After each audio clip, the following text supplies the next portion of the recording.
Boker Tov, mes chers amis de Yerushalayim, et on a conclu hier le chapitre 5, on va démarrer aujourd'hui le sixième chapitre de Kohelet, le sixième chapitre d'Ecclésiaste. Alors on va continuer un petit peu sur le même ton. Donc dans ce chapitre, il est question de la vanité des richesses et le fait de ne pas pouvoir profiter alors que Dieu nous octroie tant de bienfaits.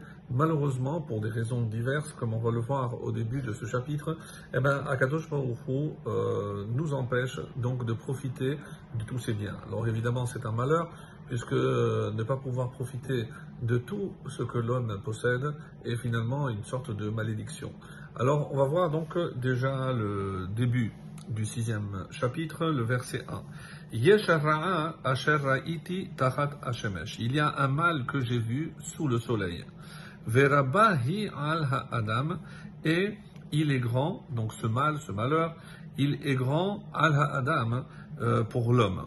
Donc il s'agit ici de quelque chose de mal. Donc à part ce qu'on a vu la fin du dernier chapitre, le cinquième, on a vu que quelqu'un pouvait emmagasiner, stocker plein de richesses, et malheureusement, s'il n'a pas de fils, que va devenir tout cet argent? Donc il ne partira pas avec cet argent, il n'a pas eu la chance de pouvoir léguer donc à sa descendance.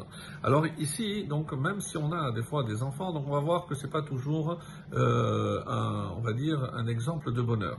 Et c'est comme ça qu'on arrive donc au deuxième verset qui dit: Ish asher itenno ha-Elohim osher unechasim vechavod ve'en no chaser le nafsho mikol asher itave.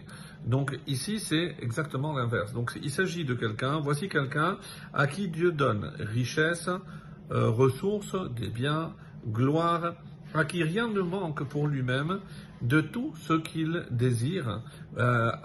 Mikol asher itave. Donc de tout ce qu'il désire, il ne lui manque rien du tout. Et alors, Velo yashlitu ha-Elohim le'echol mimenu. Malgré tout, donc, mais à qui Dieu ne laisse pas le pouvoir d'en manger. Pourquoi? Ki ish nochri yochelenu, car quelqu'un d'étranger le mange. Ze hevel vachol irahu, cela est vanité et souffrance mauvaise.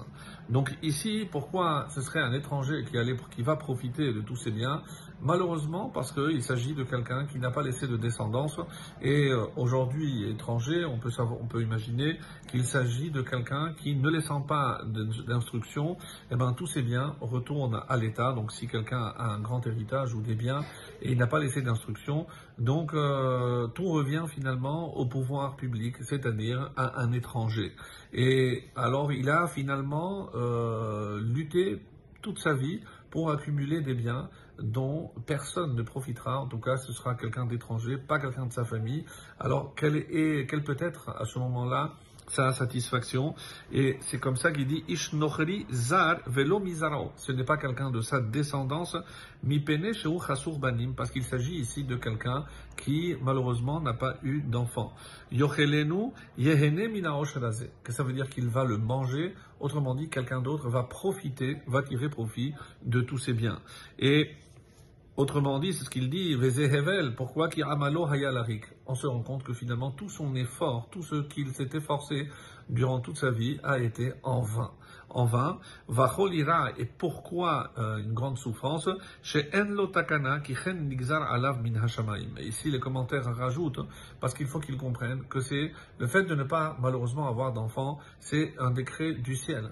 Mais le fait qu'on puisse, on va dire, destiner tous ces biens à une autre cause, même si ça peut être un orphelinat pour permettre à l'avancée médicale, peu importe les domaines, mais que ce soit comme ça, donc sans qu'il y ait vraiment de profit, ni pour sa descendance, ni pour les siens. Donc il dit Vezeu goralo shel hote lifne elokim. Et les commentaires rajoutent ici, pourquoi? Parce que ça c'est le sort de quelqu'un qui a fauté vis-à-vis d'Hachem, à savoir, il n'a pas profité, il n'a pas fait fructifier son argent, il n'a pas donné à des œuvres de charité ou autres, donc il a voulu thésauriser pour à la fin ne rien profiter de tout ce qu'il a eu. On arrive au verset 3, et là on va voir donc un riche qui malheureusement aussi peut devenir pauvre, c'est le thème de ce troisième verset. Im yolid ish mea Veshanim rabot yichye. Même si c'est un petit peu dans le ton d'exagération. Alors, si un homme a engendré 100 fils, et qu'ils vivent de nombreuses années, shanim rabot, verav sheyu yeme shanav venafsho lotisba min hatova, alors son âme ne soit pas rassasiée de bonheur, et que même, et pire que ça, vegam kevura lo haitalo, et que même il n'ait pas de sépulture, amarti tov mimenu hanafel. J'ai dit, donc c'est le roi Salomon, mieux que lui vaut l'avorton. Pourquoi? Parce que l'avorton n'est pas venu dans ce monde, mais il va partir sans sépulture.